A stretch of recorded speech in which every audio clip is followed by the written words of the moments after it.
నుంచి 12 నుంచి 5కి తగ్గించబడింది. ఈ అవకాశాన్ని మీరు వాడుకొని మీ జీవన ప్రమాణాలు మెరుగుపరచుకోవడానికి ప్రయత్నిస్తారని, అదేవిధంగా మనకి ఇక్కడ ఉన్న నాయకులు చెప్పినటువంటి సూచనలు తప్పనిసరిగా ప్రభుత్వం దృష్టిలో పెట్టడం జరుగుతుంది. సాక్షాత్తు మన కేంద్ర జిఎస్టీ ప్రజల్లో తీసుకెళ్లాలని తీసుకున్న నిర్ణయం చాలా బాగుంది. అందరిలా కాకుండా సంథింగ్ స్పెషల్ అని చెప్పి ఈరోజు నాయకులు గారు నిజంగానే చాలా డిఫరెంట్గా అరేంజ్ చేశారు. అయితే ఈ డబుల్ ఇంజిన్ ఎక్స్ప్రెస్ ఇటు కేంద్ర ప్రభుత్వం ఇటు రాష్ట్ర ప్రభుత్వం రెండు కూడా చాలా సంపాదనలో ముందుకెళ్తా ఉన్నాయి. ఇటు రాష్ట్రంలో సూపర్ 6, అటు కేంద్రంలో సూపర్ జిఎస్టీ రెండు కూడా రెండు కళ్ళుల ప్రజల్ని, పేద ప్రజలను ముఖ్యంగా వాళ్ళ జీవితాల్లో ఉన్నాయని మనం చెప్పుకోవచ్చు.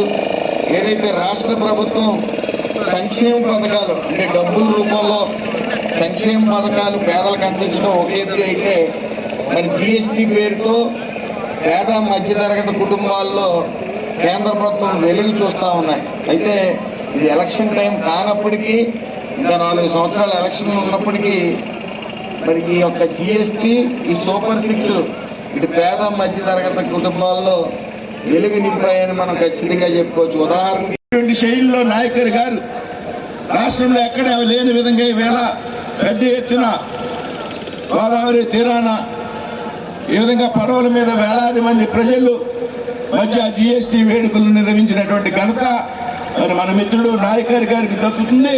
వారిని సందర్భంగా ప్రత్యేకంగా అభినందిస్తూ ఉన్నాం. అదేవిధంగా చాలా పనులు 2 స్లాబులకి పరిమితం చేసి మిగతా 2 స్లాబుల్ని పూర్తిగా ఎత్తివేయడం జరిగింది.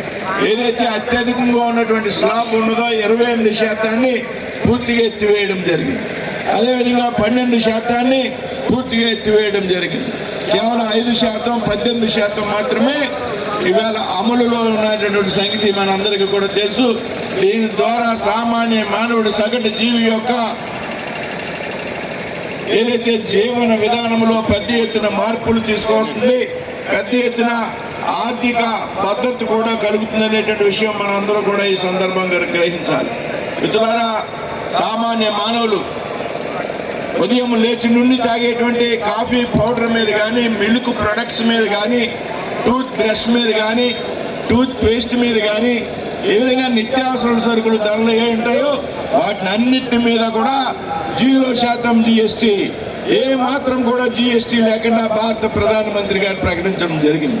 అదేవిధంగా వ్యవసాయ రంగం మీద, అదే వైద్య పరికరాల మీద, అదేదైతే హెల్త్ ఇన్సూరెన్స్ వైద్య బీమాకి సంబంధించినటువంటి విషయాల మీద, వ్యవసాయ రంగానికి సంబంధించినటువంటి విషయాల మీద, మొబైల్కి సంబంధించినటువంటి విషయాల మీద, ఏదైతే వ్యవసాయ రంగానికి చేయూతనిచ్చినటువంటి ట్రాక్టర్స్ కానీ, అగ్రికల్చరల్ వ్యవసాయ పనిముట్ల మీద కానీ పెద్ద ఎత్తున దాదాపు 0%, 5% మాత్రమే పరిమితం చేసినటువంటి నిర్ణయాన్ని భారత ప్రధానమంత్రి ఎన్డీఏ కూటమి ఆధ్వర్యంలో ఉన్నటువంటి కేంద్ర ప్రభుత్వం తీసుకోవడం జరిగింది.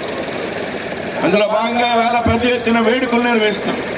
నిన్న కాక మొన్న 16వ తారీఖున సూపర్ జిఎస్టీ సూపర్ సేవింగ్స్ పేరుతో పెద్ద ఎత్తున కదిలీలో సభ నిర్వహిస్తే రాష్ట్ర ముఖ్యమంత్రి గారు పవన్ కళ్యాణ్ గారు, నరేంద్ర మోడీ గారి ఆధ్వర్యంలో దాదాపు లక్షలాది మంది రాయలసీమకి సంబంధించిన ప్రజలు పెద్ద ఎత్తున నీరాజనం పట్టడం జరిగింది.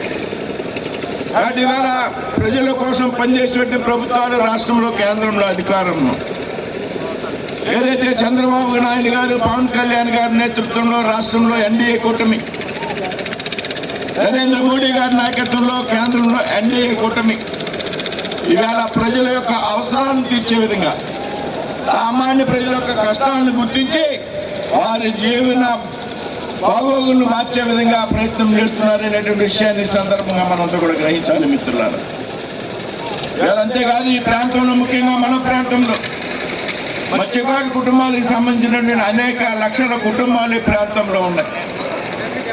మన పశ్చిమ గోదావరి జిల్లాలో కానీ, పక్కన ఉన్నటువంటి కోనసీమ జిల్లాలో కానీ, అయితే ముఖ్యంగా భారత ప్రధానమంత్రిగా నరేంద్ర మోడీ గారి బాధ్యతలు స్వీకరించాక పెద్ద ఎత్తున మత్స్యకారుల యొక్క సంక్షేమం కోసం పథకాలు చేపట్టడం జరిగింది అనేటువంటి విషయం ఇక్కడ ఉన్నటువంటి మత్స్యకారులందరికీ కూడా నేను తెలియజేస్తున్నా. ప్రధాన